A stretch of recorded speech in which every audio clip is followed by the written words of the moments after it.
میں یہ جو فرمایا لا یؤمن احدکم حتی اکون احب الیہ من والدہ وولدہ والناس اجمعین، آدمی ایمان کے لحاظ سے کامل مکمل صاحب ایمان اس وقت تک نہیں ہو سکتا جب تک کہ اس کو اپنے اولاد سے، والدین سے، بیوی بچوں سے، کائنات کی تمام چیزوں سے بڑھ کر سرور کائنات صلی اللہ علیہ وسلم سے محبت نہ ہو جائے، محبت نہ ہو جائے۔ جہاں آپ علیہ الصلوۃ والسلام سب سے افضل، سب سے اشرف، سب سے اعلیٰ، سب سے ارفع، یہ ہمارا عقیدہ اور نظریہ ہے، وہاں آپ علیہ الصلوۃ والسلام خاتم النبیین بھی ہے۔ خاتم النبیین، آپ پر اللہ نے نبوت کے دروازے کو بند کر دیا، جیسے میں نے آپ کے سامنے یہ آیت تلاوت کی، ابا احد من رجالکم ولکن رسول اللہ وخاتم النبیین، آپ پر اللہ نے نبوت کے دروازے کو بند کر دیا، اور حدیث میں بھی فرمایا انا خاتم النبیین، میں آخری نبی ہوں، لا نبی بعدی، نہ میرے بعد کوئی نبی نہیں آئے گا۔ ہاں اگر کوئی نبوت کا دعویٰ کرے گا وہ دجال اور کذاب تو ہوگا، واجب القتل تو ہوگا، مرتد تو ہوگا، وہ نبی نہیں ہو سکتا۔ اب یہ جو ختم نبوت کا مسئلہ ہے، یہ اسلام کی بنیادی اساسیات میں سے ہے، اس پر شکوک و شبہات کو پیدا کرنا پورے اسلام کو منہدم کرنے کے مترادف ہے۔ اور یہ جو ختم نبوت کا مسئلہ ہے، قرآن کریم کے 100 آیات، احادیث میں سے 200 آیات اسی پر ہے۔ ختم نبوت میں تعویل کرنا یا اس کا انکار کرنا، قرآن کریم پوری شریعت کا انکار کرنا ہے، قرآن کریم کے 100 آیات کا انکار کرنا ہے، احادیث میں سے 200 احادیث کا انکار کرنا ہے۔ اور اہل باطل وقتاً فوقتاً ان چیزوں پر حملہ آور ہوتے رہتے ہیں، اہل باطل وقتاً فوقتاً ان چیزوں پر حملہ آور ہوتے رہتے ہیں، اور اہل باطل اپنے لیے راستے بنانے کی کوشش کرتے ہیں،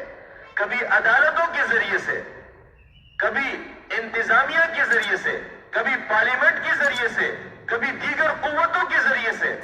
یاد رکھیے، جہاں کہیں بھی نبی کریم صلی اللہ علیہ وسلم کی رسالت پر آنچ آنے کی بات آئے گی، آپ کے رسالت پر حملہ آور ہونے کی کوئی کوشش کرے گا، کوئی ڈاکہ ڈالنے کی کوشش کرے گا، کوئی بھی ادارہ ہو، چاہے وہ پارلیمنٹ ہو، چاہے وہ عدلیہ ہو، چاہے وہ طاقتور ادارے ہو،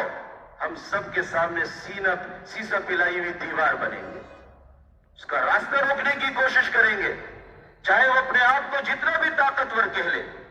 جتنا بھی طاقتور کہہ لے۔ تو عزیزان محترم، آئین پاکستان کے تحت، قرآن و سنت کے تحت، قادیانی صرف کافر نہیں ہے بلکہ مرتد ہے، مرتد ہے، دائرہ اسلام سے خارج ہے۔ آپ کے آئین پاکستان کے تحت، 1974 کے آئین کے تحت، کسی بھی قادیانی کو اپنے آپ کو مسلمان کہنے کی اجازت نہیں ہے، اپنے عبادت گاہ کو مسجد کہنے کی اجازت نہیں ہے، ان کو اپنی تبلیغ کی اشاعت کرنے کی اجازت نہیں ہے۔ اب آپ کہیں گے یار کتنی سختی آپ قادیانیوں کے بارے میں کیوں کرتے، اور بھی تو غیر مسلم ہے۔ تو عزیزان محترم، دونوں میں فرق ہے۔ کافر اپنے آپ کو کافر کہہ رہا ہے، یہودی اپنے آپ کو یہودی کہتا ہے، عیسائی اپنے آپ کو عیسائی کہتا ہے، ہندو اپنے آپ کو ہندو کہتا ہے۔ یہ واحد فتنہ ہے جو اپنے آپ کو مسلمان کہتا ہے۔ یہ یوں کہہ لیجئے کہ ایک آدمی زمزم فروخت کرتا ہے، ایک آدمی زمزم کا پانی فروخت کرتا ہے، اس کی تجارت کرتا ہے، یہ کوئی جرم نہیں ہے۔ لیکن ایک آدمی شراب کو بیچ رہا ہے، اس پر زمزم لکھ کر بیچ رہا ہے، اس سے بڑا فراڈی، اس سے بڑا کوئی دجال، اس سے بڑا کوئی مرتد نہیں ہو سکتا۔ ایک آدمی خنزیر بیچ رہا ہے، اس کو بکری کا نام دے کر بیچ رہا ہے، اس کو گائے کا گوشت دے کر کا نام دے کر بیچ رہا ہے، اس سے بڑا دجال کون ہو سکتا؟ مسئلہ قادیانی کا یہ ہے کہ وہ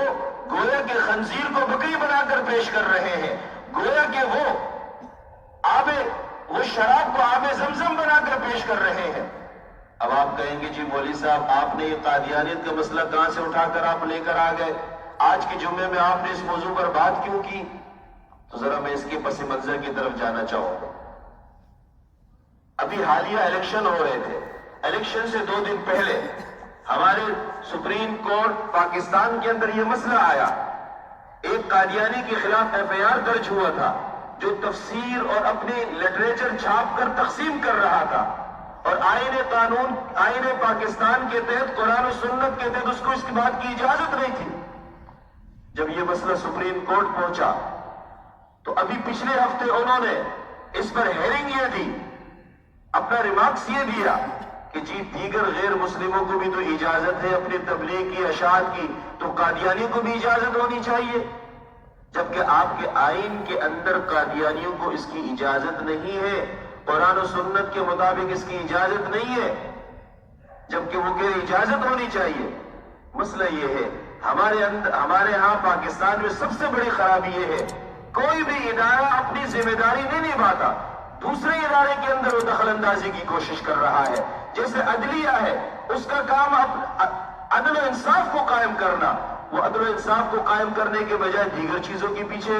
لگی ہوئی ہے۔ اب آپ پارلیمنٹ کو دیکھیں، ملک چلانا ان کی ذمہ داری ہے، انتظامی امور چلانا ان کی ذمہ داری ہے، وہ دوسرے کاموں کے پیچھے پڑے ہوئے۔ جو قوم کے محافظ ہے، افواج پاکستان ہے، پولیس والے ہیں، وہ تو ہمارے چوکیدار ہیں، ہمارے محافظ ہیں، ہمارے سر کے تاج ہے، ان کا کام ملک کے سرحدات کی حفاظت کرنا ہے، نہ کہ ملک کے اندر سیاست کرنا ہے۔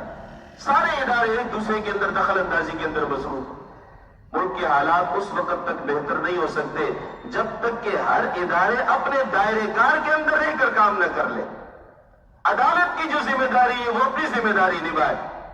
اور پارلیمنٹ کی جو ذمہ داری ہے وہ اپنی ذمہ داری نبھائے، افواج پاکستان کی جو ذمہ داری ہے وہ اپنی ذمہ داری نبھائے۔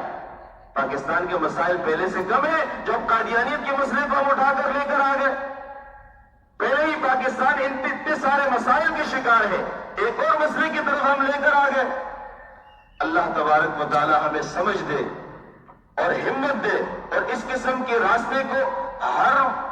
فورم پہ روکنے کی ہم کوشش کریں گے، اس کے خلاف آواز اٹھائیں گے۔ یہ ہمارے غیرت ایمانی کا بھی تقاضا ہے، ایک پاکستان ہونے کا بھی تقاضا ہے، اور ایک مسلمان ہونے کا بھی تقاضا ہے۔ اللہ تبارک و تعالی ان باتوں پر ہم سب کو عمل کرنے کی توفیق مرحمت فرمائے، اور ہم بڑے ادب کے ساتھ چیف جسٹس صاحب سے، سپریم کورٹ پاکستان سے یہ مطالبہ کرتے ہیں، جو آپ نے غلط فیصلہ دیا اس فیصلے کو آپ اپنے فیصلے سے رجوع کریں، اسے کالعدم قرار دیں، اور نہ پاکستان کی 100 سالہ جو تاریخ ہے، 70 سالہ جو تاریخ ہے، علماء کی جو محنت ہے، وہ ضائع ہونے کا خطرہ ہے۔ وآخر دعوانا ان الحمد للہ رب العالمین۔